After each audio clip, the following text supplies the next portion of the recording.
Hi, hello, and welcome to the Dedicated Physionic podcast. My name is Nicholas Verhoeven. I'm a PhD student in molecular medicine and have my master's in exercise physiology.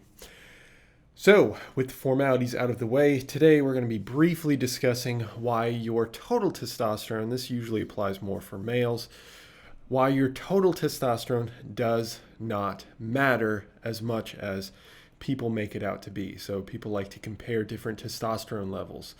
And while testosterone certainly is on a range, I think it's somewhere like 250 or 300 nanograms all the way up to roughly about 1,000 nanograms leads to your relatively normal physiological range. And if you, of course, take testosterone, if that's testosterone enanthate or whatever injectable testosterone or a patch, then you'll be in that supraphysiological range, and that's not what we're discussing.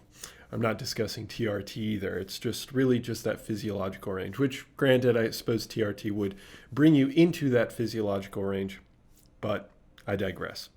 Anyway, so the total testosterone is what most people focus on. So when they go to the doctor's office, they get blood taken, and they get their testosterone tested, they get these results, and you're going to get a series of different results. Most people focus on total testosterone because that tells you in the entire circulation how much testosterone is available. Or, well, that word's kind of debatable, and I'll touch on that in a second, but you just have the amount of total testosterone in your system. Makes sense. Just like you would have the total number of red blood cells or whatever it might be in a particular amount or volume of blood.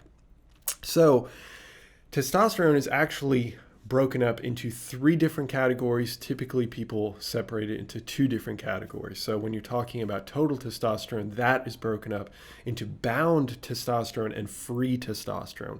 So the actual testosterone that's available for use is much, much, much smaller than the total testosterone number that you're actually given. Now, granted, if you have really high total testosterone, there's a higher likelihood that you have higher free testosterone. So you have bound testosterone, which is bound to albumin, which is a protein. It's essentially a carrier protein, and it's used for a lot of different clinical markers, but physiologically speaking, it's a carrier protein. So it carries different molecules from one area of the body to another area of the body. And that is considered loosely bound testosterone to this carrier protein.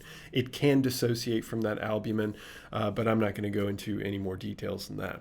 Now, the other form is called SHBG bound testosterone, or sex hormone binding globulin testosterone, and that is tightly bound. That is incredibly difficult to dissociate from, and that's where majority of testosterone is actually bound to SHBG, meaning that if it's in circulation and it's bound to SHBG, it is not free to enter the cells. And having testosterone plays no factor whatsoever if it can't enter the cells. It has to be able to enter the cells, if that's in your neurons, if that's in your muscle cells, whatever it is, it needs to be able to functionally traverse the cell membrane and then be used in nucleus, cytoplasm, wherever it needs to be used. And if it's bound to SHBG, it's not going to happen. It is not free. So getting out of the mentality of looking at total testosterone, it's far more important to look at the amount of free testosterone. And you might want to take a glance at your albumin-bound testosterone as well. Your free testosterone is the testosterone that can actually traverse the cell membrane and act in your cells. And of course, as your cells make up your tissues make up your organs make up you, the organism.